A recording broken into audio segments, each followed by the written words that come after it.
नमस्कार, अस्सलाम वालेकुम। मैं हूं अब्दुल समद शेख। आप देख रहे हैं 24 यस न्यूज़। आइए देखते हैं मुंबई समेत देश की तमाम खबरें।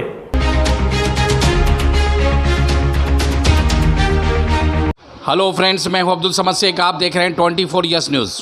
आज मैं बहुत दिनों के बाद आया हूं स्टार एंजल फाउंडेशन की चीफ शाइस्ता लकड़ावाला जी, जो आज हिंदुस्तान में हैं, और मैं उनके ऑफिस में आया हूं। अब बहुत दिनों से ये आउट ऑफ इंडिया थी। आइए हम उनसे बात करते हैं। मैडम, स्वागत है 24 यस न्यूज़ में। बहुत दिनों के बाद आपसे आज मुलाकात हो रही है, और आप आउट ऑफ इंडिया गई थी, आज हिंदुस्तान में मुंबई में हैं, और बहुत सारे देश में मुद्दे चल रहे हैं, बहुत सारी चीज़ चल रही है। तो सबसे पहले आपका नाम बताइए। त्यौहार भी बहुत सारे चल रहे हैं एक साथ। मेरा नाम है शाइस्ता लकड़ावाला। मैं स्टार एंजल फाउंडेशन की प्रेसिडेंट हूँ और आपकी चैनल की शुक्रगुजार हूँ जो आज मुझे यहाँ आए हो और बोलने का मौका भी दे रहे हो। और सबसे पहले मैं रमज़ान की मुबारकबादी देना चाहूँगी उन हिंदुस्तानियों के, अपने हिंदुस्तान के तमाम मुस्लिम भाई बहनों को मेरी शाइस्ता लकड़ावाले की तरफ से तहे दिल से उनकी मैं मुबारकबादी देना चाहूँगी।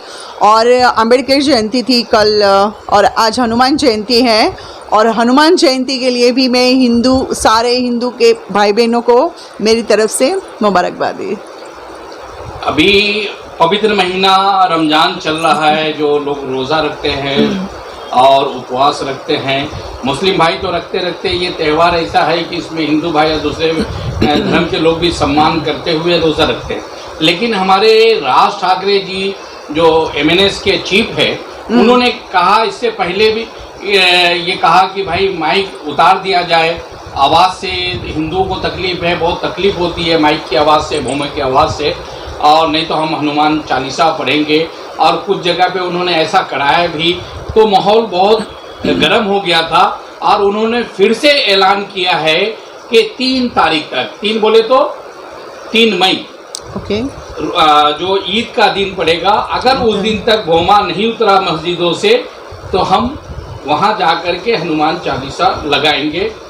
क्या कहना चाहेंगे आप? समझ जी, पहले तो मैं ये घटना को बहुत मुझे कहने में भी शर्म आई। ये निंदनीय घटना है जो राज ठाकरे जी ने जो अभी स्पीकर उतारने की बात किया कि अजान की आवाज़ थोड़ी कम कर दीजिए, या तो उनका स्पीकर हम उतार के देंगे। तो ऐसी कभी कोई बात होने वाली नहीं है। राज ठाकरे जी, सुन लीजिए। पहली बात मैं आपको बताती हूँ कि आपको कोई न कोई मुद्दा चाहिए मुसलमानों को टारगेट बनाने के लिए। अभी तक के आप सोए पड़े थे अपने घर पे, आपको आवाज़ नहीं आ रही थी, तो पहले उठा लेते ये मुद्दा। दूसरी बात, मेरे को तो ऐसा लग रहा है कि राज ठाकरे आगे है, पीछे कोई ज़बरदस्त इनको कुछ धक्का मार रहा है ये बोलने के लिए। मुस्लिम भाई बहन मस्जिद की भी हिफाजत कर सकते हैं और मंदिर की भी कर सकते हैं। रिस्पेक्ट हम जिस तरह से मुस्लिम लोग मंदिर को दे रहे हैं, ऐसे हिंदू लोग मस्जिद को भी रिस्पेक्ट दे रहे हैं। तो आप ये आवाज़ को बंद नहीं कर सकते। हाँ, मैं ये ज़रूर बोलना चाहती हूँ कि कोई मिलजुल के बात उलझी हुई बात है, उनको सुलझा सकते हो कि भाई आवाज़ कम करना है, कुछ वो मुद्दे को भी हल हो सकता है, नहीं हो सकता ऐसा नहीं है। इसका मतलब ये नहीं कि आप दंगा फसाद करा दो, लोगों को मार दो। अरे अमीर कौन मर रहा है, गरीब मर रहे हैं। आप जाके देखो कितने गरीब लोग की हालत देखो। मैंने अभी एक वीडियो देखा था बोलते हुए कि राजनीति चलाइए, बेशक चलाइए, लेकिन इसके लिए आप हिंदू मुस्लिम को लड़ाने की कोशिश मत करो। अभी जो मैंने काफ़ी देखा हुआ था कि बिहार, यूपी में इधर उधर काफ़ी दंगे हुए हैं। जितनी तकलीफ़ मुस्लिमों को हुई है, इतनी तकलीफ़ हिंदुओं को भी हुई है। आप हिंदू मुस्लिम लड़ना ही नहीं चाहते हैं, ये तो राजकारण वाले खुद अपनी राजनीति चलाने के लिए उनको लड़वा रहे हैं। दूसरी बात, रहा स्पीकर की बात, तो 3 तारीख को देख लेंगे कि राज जी कैसे आप स्पीकर उतार रहे हैं। ऐसे स्पीकर नहीं उतरेगा। हम तमाम महिला, हिंदू मुस्लिम महिला, हमारे कोई घर में चूड़ी पहन के तो बैठी है, लेकिन बाहर का भी हमारा नेटवर्क चालू ही है। आप ऐसा मत सोचो आप स्पीकर उतार दोगे और हम देखते रह जाएंगे, ऐसी कोई बात नहीं होगी। हम उन अजान के लिए अपनी जान भी कुर्बान कर देंगे।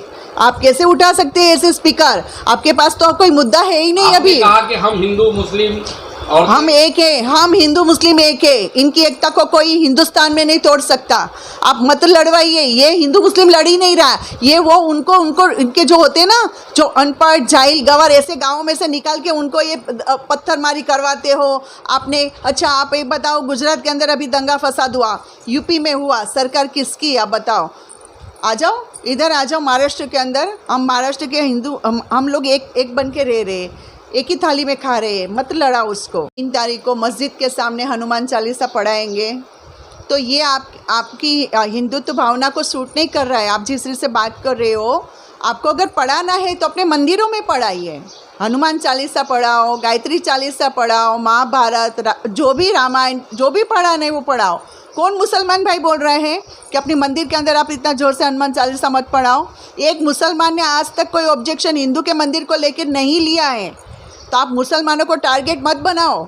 अजान तो सदियों से होती आ रही है और होती रहेगी, इनको कोई आप रोक नहीं पाओगे। कि महाराष्ट्र वो भूमि है जहाँ सबको आने की इजाज़त है, यहाँ लोग आते हैं अपने पेट भरने के लिए आते हैं। जब उत्तर भारतीयों को यहाँ से जब गए थे तो फेरी वाले, पानीपुरी वाले, सब्जी वाले हमने हमारी आँखों से देखा है। औरतें जब प्रेग्नेंट औरतें जब ट्रेन में चढ़ रही थी तो हमको बहुत अच्छा नहीं लग रहा है ये बात बोलते हुए कि ऐसा मत कर दी, ऐसा मत करिए। आपने भगाए थे, वो भी तो एक हिंदू ही थे ना। आपने जब उत्तर भारतीयों को भगाए थे, बेचारे मजदूर लोग थे यहाँ के, अपना रोजी रोटी कमा के गांव में भेजते थे, अपना गुजारा कर रहे थे, तो वो भी एक इंसान ही थे ना। उनको जब भगाया था तो वो तो हिंदू थे, वहाँ कहाँ मुसलमान थे कि मुसलमान की कोई बात आ रही थी। लेकिन अभी ये मुद्दा क्यों, अभी ये मुस्लिम को लेके इतना सारा मुद्दा क्यों? पहले नकाब के लिए हुआ था, नकाब मत पहनो, फिर वो कश्मीर फाइल फिल्म आई, उसमें काफ़ी दंगा फसाद हुआ। ये मुझे तो समझ में नहीं आ रहा है, मुझे बहुत दुख भी हो रहा है, अच्छा भी नहीं लग रहा है कि आप राज ठाकरे जी ये बीजेपी का एजेंडा लेके मत काम करिए। मेरी बात सुनिए, पहले तो ये सरकार को ज़रा समझाइए, गैस का भाव, पेट्रोल का दाम, बिजली का दाम, नींबू क्या बोलते हैं अभी आजकल, ये बोलते हैं नींबू भी इतना महंगा हो गया है, गरीब को एक शरबत भी पीना होगा तो नहीं पी सकता। तो उनमें ये अनपढ़ बेचारे ये लोग, पढ़े लिखे लोग को नौकरी नहीं मिल रही है, उनके लिए इतना करो ना कुछ बैठ के। ये क्या लगा रखा है, मंदिर मस्जिद आवाज़ आ रही है, हमारे कान के अंदर दर्द हो रहा है, ऐसा मुद्दा मत निकालिए। आप तो एक काम करो, जिसके साथ अभी जहाँ भी, मेरे को नहीं पता आप किसके साथ जुड़े हो राज जी, लेकिन आप एक काम करिए, आप बहुत अच्छे, आपके पास मैं तो आपका बहुत रिस्पेक्ट कर रहे थे, आपके बहुत मैं इज्जत करती थी कि आप बहुत एक पढ़े लिखे और एक समझदार, एक राजनीति चलाने वाले एक बहुत अच्छे नेता है। लेकिन ये आपने अच्छा नहीं किया, मुंबई के लोगों का दिल तोड़ा है आपने। आपको जितना मुसलमानों को जितना अफसोस हुआ है, इससे ज़्यादा हिंदू लोगों को अफसोस हुआ है जो आपने ये बात बोला है। हमको ये सुन के रोना आ रहा है कि ऐसी बातें ना बोलिए, मंदिर और मस्जिद को लेके कोई मुद्दा ना उठाइए प्लीज़, मैं हाथ जोड़ती हूँ।